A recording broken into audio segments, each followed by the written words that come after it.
Kami akan langsung membahasnya untuk Anda pemirsa bersama dengan 3 narasumber yang sudah hadir di Apa Kabar Indonesia Malam. Kita akan sapa satu persatu. Yang di sebelah saya sudah ada Bang Henry Satrio yang merupakan pemerhati sepak bola saat ini ya Bang ya. Sekarang sebagai Oke lah, saya pemerhati sepak bola pemirsa. Sehat? Selalu sehat. Alhamdulillah. Di sebelahnya sudah ada Bang Mahfudin Nigara, wartawan olahraga senior. Bang Nigara sehat? Sehat Tiara. Alhamdulillah. Harus sehat ya. Senang. Dan juga di ujung sana sudah ada Mas Agung Nurwijoyo, pengamat hubungan internasional Universitas Indonesia, yang sekarang saya manggil harus Bung Agung ya. Siap, Mas Agung sehat? Sehat, alhamdulillah. Baik, terima kasih sudah hadir semuanya. Saya ke Bang Hensat dulu deh. Bang Hensat, berkaitan dengan Israel dalam isu Israel dalam persepak bolaan dunia ini sebenarnya semengganggu apa untuk persiapan Piala Dunia 2026? Ya harusnya FIFA bisa melakukan pernyataan-pernyataan tegas atau keputusan-keputusan tegas seperti pada saat mereka nge-ban Rusia, kemudian nge-ban Yugoslavia waktu itu. Bahkan Yugoslavia kan pedih tuh, dia sudah lolos Piala Dunia tapi kemudian harus di Piala Eropa ya. Sampai kemudian terus digagalkan, tapi yang menggantikan langsung juara tuh ya. Denmark ya waktu itu. Jadi sangat disayangkan kalau kemudian sepak bola ini sebagai, kan hanya dua ya. Yang bisa menyatukan dunia tuh, sepak bola dan musik. Jadi harusnya sepak bola ini bisa tetap berada sebagai alat pemersatu bangsa. Nah kalau ditanyakan kaitannya misalnya dengan Indonesia, kan tadi dibilang Trump ya, dan Trump kemarin memuji Pak Prabowo. Menurut saya Pak Prabowo sikapnya sudah tepat, dia menyatakan hal yang memang sudah dituliskan dalam pembukaan Undang-Undang Dasar 1945. Kemerdekaan adalah hak segala bangsa dan oleh sebab itu maka penjajahan di atas dunia harus dihapuskan.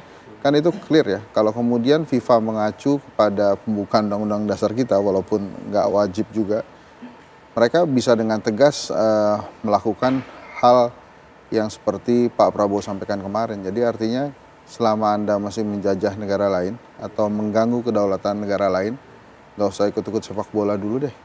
Karena sepak bola ini adalah alat pemersatu bangsa gitu. Toh juga tanpa Israel kan sepak bola tidak kehilangan keseruannya gitu. Nah, menurut Anda kenapa FIFA nampak nggak tegas ya kalau dibandingkan dengan sikapnya terhadap Rusia pada saat invasi dengan Ukraine pada saat itu? Bahkan kalau tadi sebelum on air kita sempat ngobrol, tanpa adanya voting bahkan sudah ada penentuan tersebut. Sekarang harus ada voting tuh Bang, UEFA minggu depan. Itu kenapa ya? Ya harusnya kan nggak perlu lagi voting, ditentukan aja FIFA ya FIFA, selesai urusannya. Tapi kalau kenapanya, nanti Bang Nigara menjelaskan lebih dalam. Saya sih menduga-duga ini ada kaitannya dengan sponsor yang memang perusahaan-perusahaan besar di dunia itu kan rata-rata dimiliki oleh Yahudi ya. Sehingga, atau minimal bos-bosnya lah. Sehingga mungkin itu yang agak mengganggu keputusan FIFA gitu. Sebetulnya harusnya FIFA berani tegas, kenapa? Karena kan ya itu tadi ya, harusnya sepak bola memang butuh sponsor. Tapi kalau kemudian sponsorship itu mengganggu sportivitas dalam sepak bola, harusnya mereka bisa mengambil ketegasan. Ya. Saya juga aneh, padahal FIFA itu kan memang disoroti dan dianggap sebagai pemilik statuta tertinggi sepak bola. Harusnya dia bisa mengikuti statuta itu dan mengambil sikap sesuai dengan apa yang diinginkan masyarakat pencinta bola di dunia. Ya kalau memang masyarakat pencinta bola di dunia menganggap Israel ini masih mengganggu dan harusnya tidak boleh diikutsertakan dan pernah dilaksanakan atau dilakukan terhadap Rusia dan Yugoslavia, ya harusnya sekarang bisa gitu. Nah, tidak standar ganda gitu ya? Ya bukan hanya tidak standar ganda, tapi harusnya tidak perlu dibikin polemik yang berkepanjangan. Oke, baik. Saya ke Bang Nigara. Bang Nigara kalau gitu langsung dijawab aja. Kalau dari perspektif Anda, apa yang terjadi dengan FIFA sampai pada akhirnya harus perlu waktu dulu, harus mempertimbangkan dulu apakah Israel boleh main atau enggak? Ya, yang pertama tadi Hensap udah ngomong soal sponsor ya. Sebelum masuk ke situ saya mau bicara gini. Indonesia ini PSSI lahir 19 April 1930. Indonesia belum declare. Belum kemerdekaan Indonesia.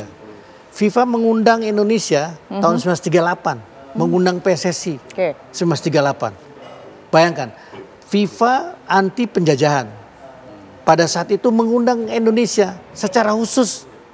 Meskipun akhirnya Indonesia nggak bisa datang. Kenapa? Karena FIFA mengisyaratkan, bukan FIFA, Belanda mengisyaratkan kita harus pakai baju orange. Suratin nggak mau. Akhirnya 8 pemain yang bisa bermain atas nama Hindia Belanda. Artinya FIFA itu anti penjajahan gitu. Nah tadi Hensam udah bicara soal Rusia ya yang menyerang Ukraina kemudian di bench. Kemudian Yugoslavia pemainnya TC di luar negeri, Yugoslavia pecah, domestiknya pecah. Kemudian pemainnya harusnya bisa datang, dicoret diganti Denmark. Saya kebetulan ngeliput di situ.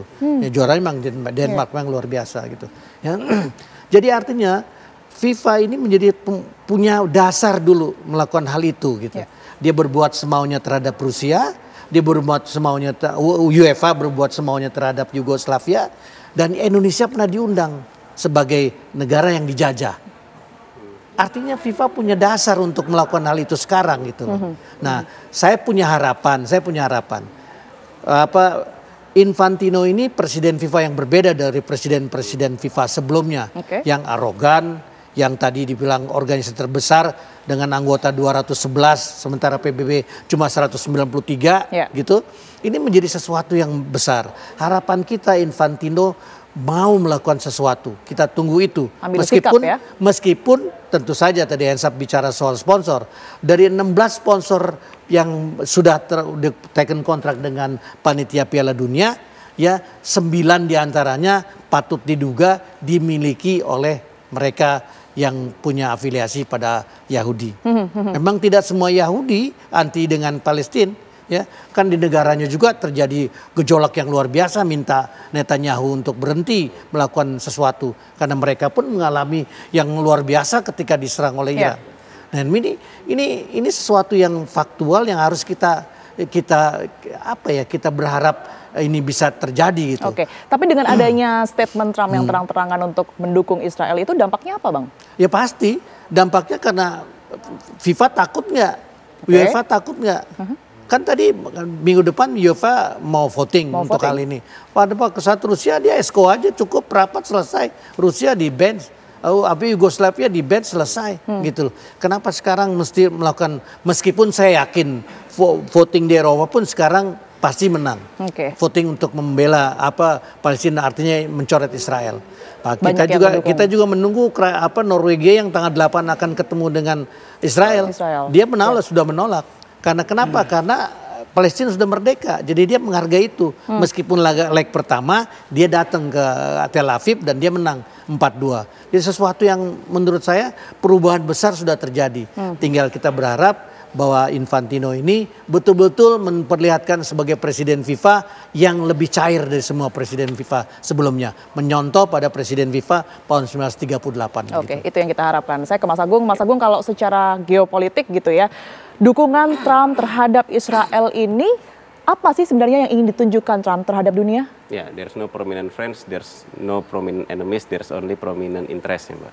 Tapi walaupun dalam konteks Israel tentu kehadiran Amerika itu sebagai aliansi abadinya Israel. Tentu keinginan Trump adalah menjaga kepentingan Israel, menjaga image Israel.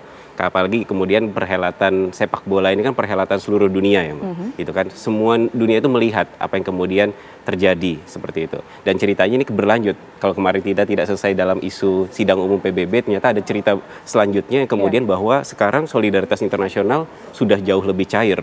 Tidak sifatnya sangat elitis negara, tapi protes-protes bahkan tindakan-tindakan dalam konteks hari ini usaha untuk memban posisi Israel. Dan benar tadi yang sudah disampaikan, ini tidak hanya cerita tentang dulu FIFA terkait dengan Rusia, dengan Yugoslavia, tapi sejarah juga mencatat sebenarnya ada satu hal lain yang kemudian dilakukan oleh FIFA, Afrika Selatan.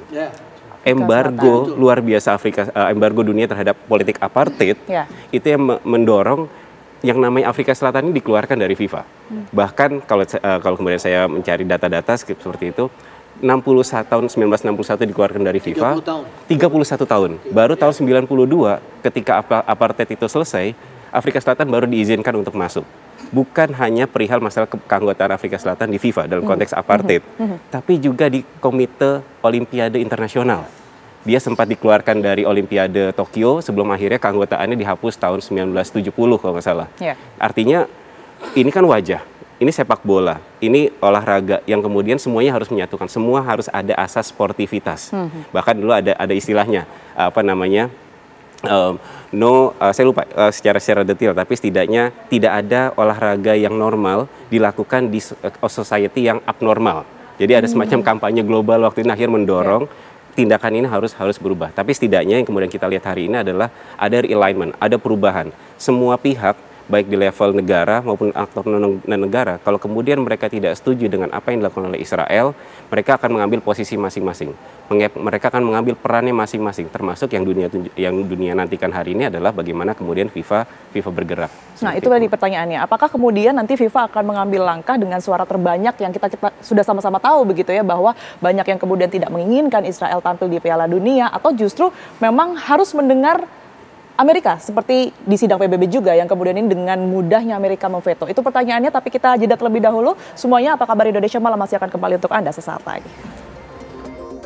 Kembali di Apa Kabar Indonesia Malam, pemirsa. Saya langsung ke Bang Dikara. Bang Dikara, kalau kita melihat ada banyak pihak yang juga menuntut melalui pimpinan mereka yang ada di sepak bola begitu ya, ini meminta bahwa Israel dikeluarkan dari Piala Dunia 2026, seberapa besar kemungkinan FIFA mendengar ini? Kalau tadi menurut Bang Nigara kan, kalau dilihat dari pemimpin atau kepalanya saja, ini karakternya sudah berbeda dengan yang sebelum-sebelumnya.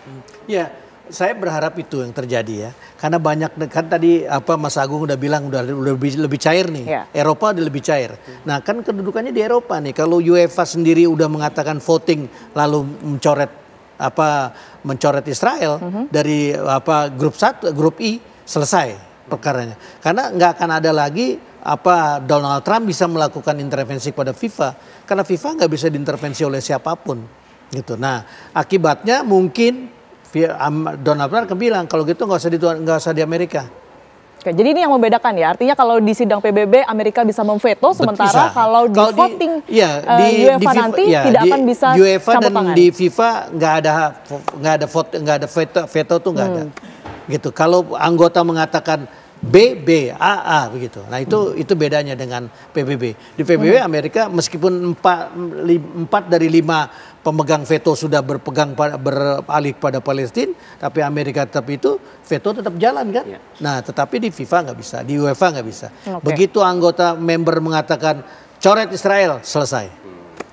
Gitu. Nah konsekuensinya itu tadi, Amerika nggak mau jadi tuan rumah. Dan itu bukan perkara sulit. Karena Meksiko tahun 70 menggantikan juga negara, kalau nggak salah Chili atau Ekuador yang karena ada perang di negaranya kemudian pindah. Dan nggak pusing juga, Indonesia kan U20 tuan rumah tuh.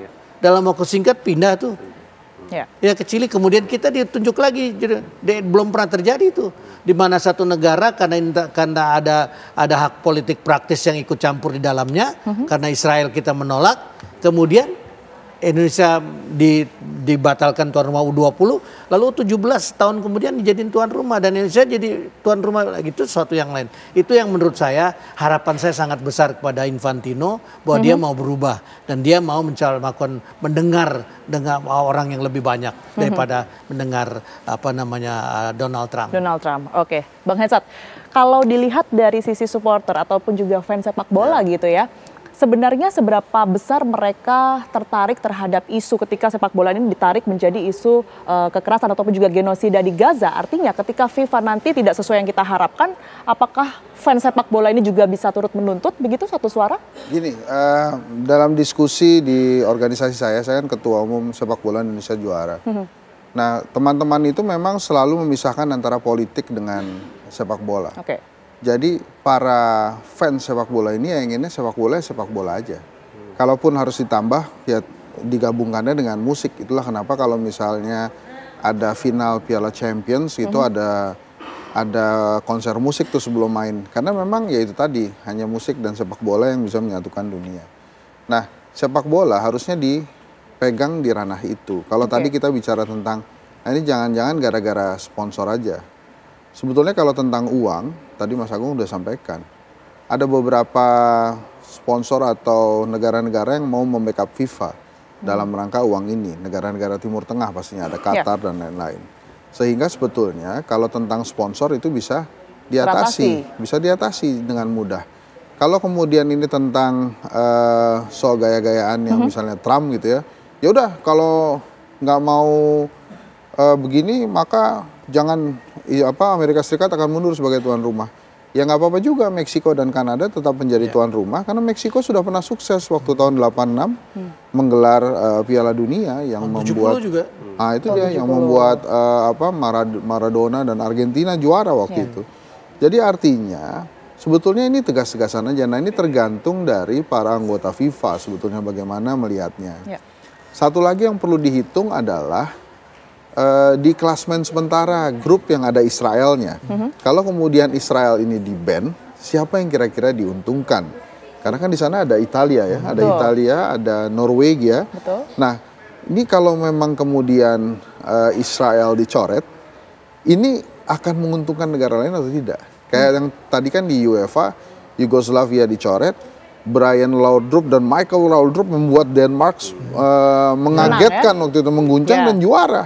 Nah, yang ini kalau dicoret kira-kira siapa yang bisa diuntungkan gitu. Lagi-lagi tapi itu perkara poin, itu perkara yang lain. Nah, kembali lagi ke politik dan sepak bola, harusnya ini tidak sulit-sulit amat untuk menentukan ini. Nah, kalaupun kemudian ada voting, ini mungkin negara-negara anggota FIFA justru ingin mempermudah posisi FIFA.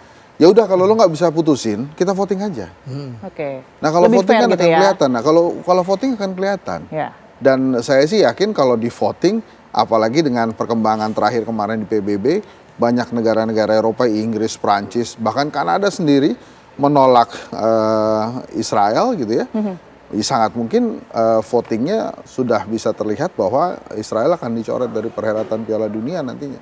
Kalau Trump ingin tetap bersikeras gitu ya, artinya ya tinggal Kanada dan Meksiko menjadi tuan rumah. Tapi sih saya nggak yakin karena Trump kan visinya nih ke uangnya gitu ya. Kalau dia mencoret atau memundurkan Amerika Serikat dari perhelatan Piala Dunia, artinya Amerika Serikat akan hilang dari peta persepak bolaan dunia sementara, dan kemudian secara keuangan tuh akan kehilangan banyak uang buat Amerika Serikat. Kerugian besar bagi Amerika ya. Jadi saya nebaknya sih ya ini hal politis lobby-lobby aja. Dia ingin menunjukkan ke Israel, saya nggak ninggalin kamu loh.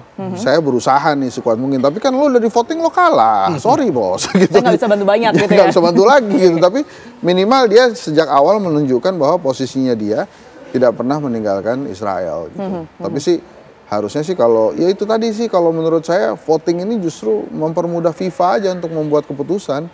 Gitu kira-kira Tiara. Baik, ini nyambung ini dulu sebentar tadi. Silakan. Tadi siapa yang diuntungkan? Karena sekarang di klasmen grup I itu ya zona Eropa, Norwegia poinnya 15. Dengan Israel dicoret maka 3 poin hilang dari situ. Dia tinggal 12. Italia poinnya 9. Nah, lawan Israel dicoret hasilnya.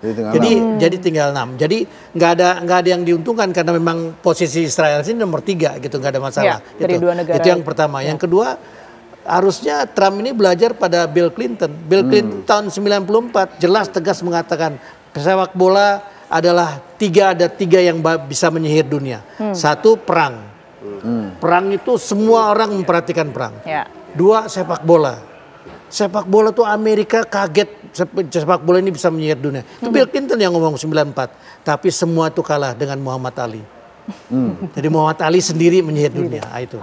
Baik. Saya ke Mas Agung. Mas Agung tadi sudah disinggung sedikit sih sebenarnya sama Bang Hensat. Kalau seandainya nanti hasilnya adalah Israel ini tidak bisa main ya di Piala Dunia 2026, tapi Trump ternyata pasang badan nih. Nah, secara aturan internasionalnya kalau ada seorang kepala negara ikut cawe-cawe begitu ya dalam aturan persepak bolaan yang sebenarnya nggak ada hubungannya dengan politik, ini seperti apa ya? Saya tidak terlalu paham detail ya Mbak ya, perihal masalah aturan-aturan yang terjadi di dalam FIFA. Tapi setidaknya kalau kemudian tadi kita mengambil 3 contoh kasus Afrika Selatan, ke Rusia dan kemudian Yugoslavia, kita melihat bahwa ada independensi yang dimiliki oleh FIFA itu sendiri. Dia tidak terikat dalam aturan bagaimana PBB itu bersuara. Ya. Kalaupun kemudian ini ada resonansi akibat dari PBB menyatakan ini sebagai bentuk genosida, saya pikir ada usaha dari FIFA untuk membuat bahwa nilai dan norma itu harus senantiasa hidup. Hati nurani itu senantiasa harus hidup. Bagaimanapun juga ini echo chambersnya besar ketika sudah bicara sepak bola, gitu ya. Bicara tentang berbagai macam nilai saja kan. Nilai kontroversial misalkan, poin LGBT, FIFA juga mempromosikan hal itu, gitu ya. entah dari apa namanya, kita nggak berbicara debat terkait dengan poin tersebut, tapi setidaknya ini ruang sepak bola ini ruang sangat besar, termasuk juga ketika bicara tentang genosida yang kemudian dilakukan oleh Israel terhadap Gaza seperti itu, terhadap rakyat Palestina. Dan apalagi kemudian menjadi poin menarik sebenarnya kan juga adalah bagaimana kemudian usulan ini muncul. Salah satu yang kemudian ide ini muncul adalah dari Qatar. Ya, Qatar sebagai pihak yang langsung terkena secara langsung bagaimana Israel itu bergerak, ya. Bagaimana kemudian dia yang mungkin kalem-kalem aja berusaha untuk mendamaikan bahkan gitu ya. Harusnya jadi dia sudah jadi honest broker. Tapi kemudian dia juga yang kena imbasnya seperti itu. Dengan alasan katanya Netanyahu adalah yang saya serang itu adalah Hamas seperti itu. Tapi ya, itu teritorialnya Qatar itu, bukan daerah ekstrateritorial juga. Tapi artinya di sini sebenarnya akhirnya kita bisa melihat bahwa solidaritas dunia itu kemudian muncul. Memang kita kemudian menyaksikan awalnya adalah apakah kemudian misalkan poin kemarin pengakuan ini berarti penting nggak sih? Ya kalau menurut saya penting. Tapi kemudian ini sekarang kita lihat pelan-pelan aktor-aktor di seluruh dunia ini mengkonversi pengakuan, dukungan, sportivitas, dukungan mereka terhadap Palestina dengan bentuknya powernya masing-masing. Itu ya. Kita bisa melihat sebenarnya ada ruang-ruang ketika memang bentuk solidaritas terhadap Palestina ini kemudian dilakukan, bahkan dalam ruang-ruang sepak bola ini punya efek yang sangat besar sebenarnya. Kenapa saya bilang sangat besar? Seperti apa? Contohnya adalah ini akan mempengaruhi secara domestiknya Israel. Orang-orang Israel yang harusnya mereka tidak terdampak akibat mereka bisa tetap mengedepankan sportivitas lewat olahraga, tapi mereka nggak bisa bergerak banyak gara-gara perilaku elitnya yang sangat hawkish gitu ya, sangat kemudian pengen mengedepankan kepentingan sendiri. Artinya ini akan mendorong dinamika di dalam, termasuk di luar spektrum sepak bola sebenarnya. Contoh yang sekarang sudah mulai adalah di musik tadi Bang Hensat. Iya, musik itu beberapa penyanyi-penyanyi dunia sudah nggak mau di Spotify diputer di wilayah Israel. Artinya itu kan juga sebenarnya jadi perkembangan secara domestiknya Israel. Nah ini jadi fase yang menarik nih dalam fase mengisolasi Israel dengan cara-cara yang sifatnya kesannya non politik tapi akan punya dampak secara politik. Satu hal yang kemudian juga akan dilakukan Trump adalah katanya melalui jalur diplomasi gitu ya, diplomasi olahraga katakanlah begitu. Apakah ini juga bisa berhasil untuk kemudian meredakan suasana yang memanas berkaitan dengan Piala Dunia 2026? Itu nanti dijawab Mas Agung usai jeda berikut ini, kami akan kembali untuk Anda.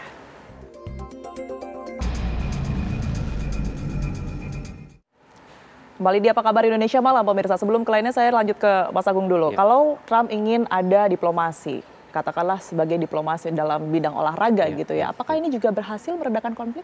Ya, dalam konteks ini kan mungkin tawaran bargain power-nya Trump 2 poin besar. Satu dalam konteks tuan rumah, yang tadi sudah disinggung. Kalaupun bicara tentang tuan rumah, kalaupun FIFA tetap memegang nilai norma kemudian dalam votingnya akhirnya setuju akan memban Israel, tentu FIFA dengan mudah sebenarnya akan memindahkan ibu kota tuan rumah ke negara yang lain, bukan perkara yang sulit sebenarnya. Nah yang kedua mungkin perihal masalah funding, ya kan. Tapi kalau kemudian bicara masalah funding, Qatar ini yang kemudian pengusul, dia juga sebenarnya ada sebagai sebuah institusi yang memberikan ya dukungan kepada UEFA. Kalau saya membaca itu ada lebih dari $500 juta dalam 6 tahun ke depan. Artinya ini ada backup. Ada diversifikasi yang sudah dilakukan oleh UEFA dan FIFA sebenarnya kan, tidak hanya kepada 1-2 pihak tertentu, tapi ternyata pihak-pihak bahkan di Jazirah Arab ini punya sokongan yang kuat, ada diversifikasi. Artinya kalau sudah ada diversifikasi sebenarnya mengurangi interdependensi, mengurangi ketergantungan.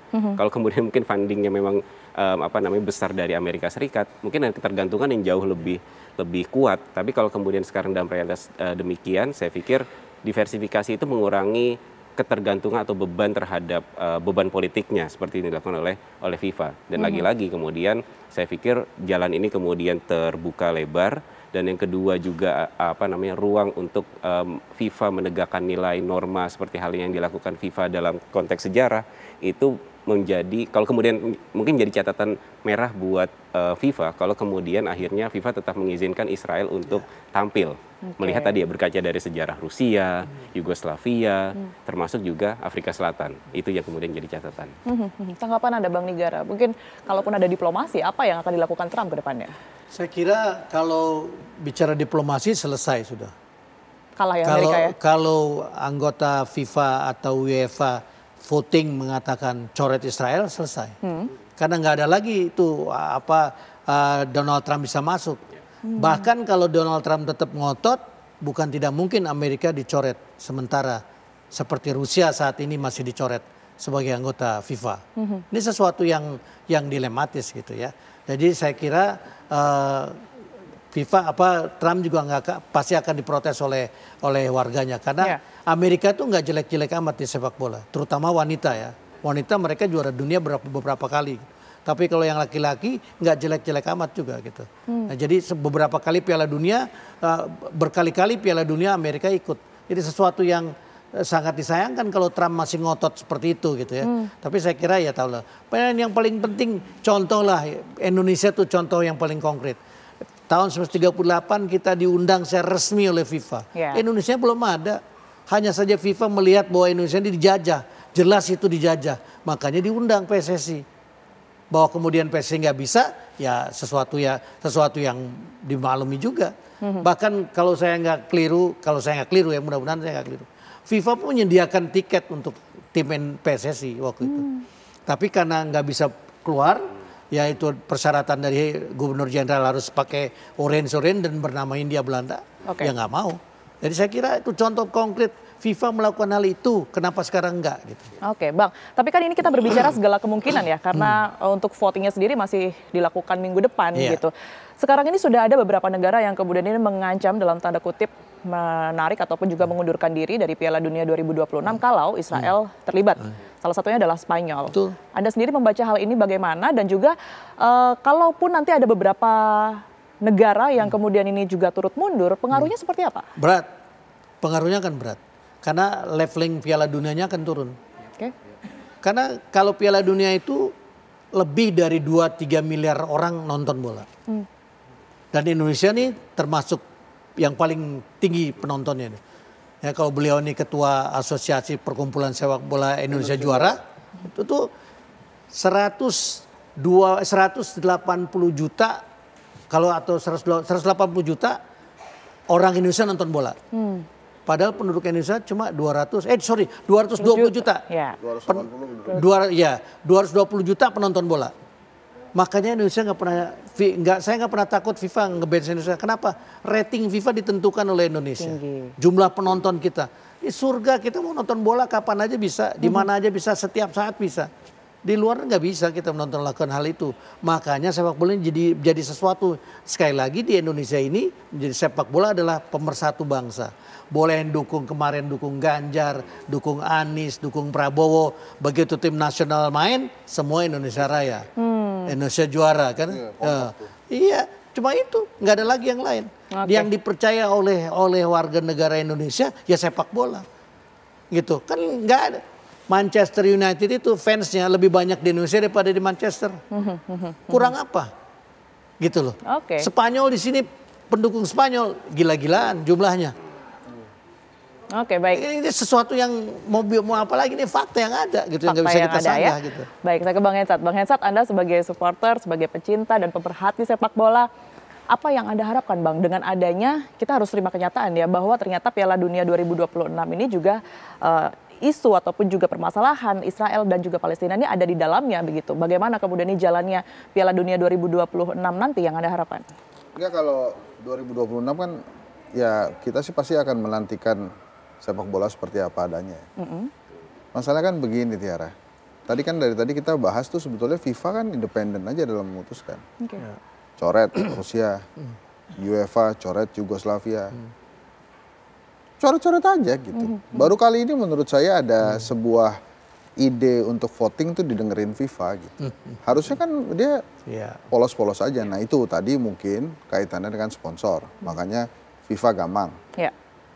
Kalau urusan sponsor ini beres, saya rasa nggak usah voting-votingan. FIFA bisa langsung menentukan tuh ban atau teruskan. Jadi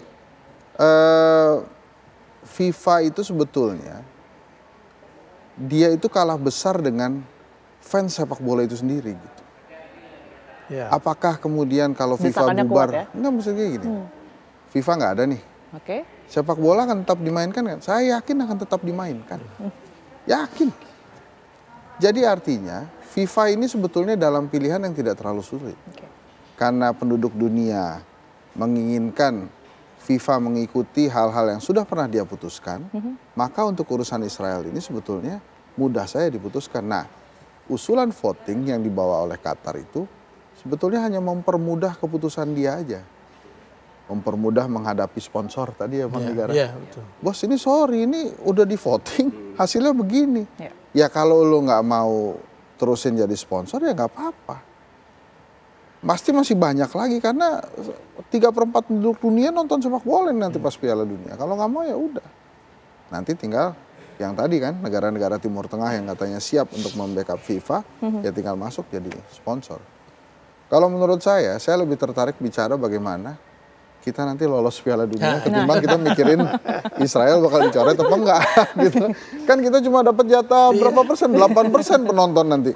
Tapi kalau secara keseluruhan artinya peluang untuk dicoretnya Israel ini besar gitu ya Bang ya? Kalau dilihat dari sejarahnya sih harusnya besar ya. Oke. Makanya bingung juga kita kenapa kemudian ini jadi ada voting, kenapa ini kemudian jadi ribet gitu. Biasanya tuh FIFA nggak pernah ngundang Bang Nigara juga. Bang Nigara ini kita coret ya, Yugoslavia nggak ada, ini coret-coret aja. Baik Bang Hensat. Gitu. Baik Bang Hensat, tentu kita harapkan ya keputusan voting nanti yang seharusnya nggak ada tadi kalau kata Bang Hensat ini bisa mendukung kemerdekaan Palestina begitu ya, sehingga jalannya Piala Dunia 2026 ini juga berlangsung dengan damai gitu ya. Amin. Seperti apa yang kita inginkan. Bang Hensat terima kasih banyak. Larinya bukan ke situ aja sebetulnya sih, tapi bagaimana sepak bola ini tetap menjadi sepak bola, nggak masuk ke ranah politik dan tetap menjadi alat perjuangan untuk yaitu kemerdekaan segala bangsa seperti yang tadi sudah disampaikan. Betul. FIFA pernah melakukan itu kepada Indonesia saat 1930 harusnya bisa lagi. Tahun ini juga bisa. 38. Baik, terima kasih Bang Hensat.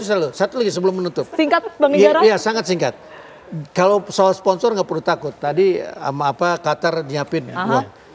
Itu Canelo kemarin lawan Crawford. 2,4 triliun dibayarnya. Oke, baik. Seharusnya aman juga tahun ini. Aman jadi kalau mau itu. Siap, makasih banyak Bang Nigara. Indah tanpa veto, Mbak. Indah tanpa veto. Kayak gini kan indah tanpa veto, ya kan? Betul sekali. Makasih banyak ya Mas Agung, Bang Nigara, Bang Hensat sudah hadir di Apa Kabar Indonesia Malam. Sehat selalu semuanya. Dan Apa Kabar Indonesia Malam masih akan kembali untuk Anda pemirsa usai jeda berikut ini. Tetaplah bersama kami.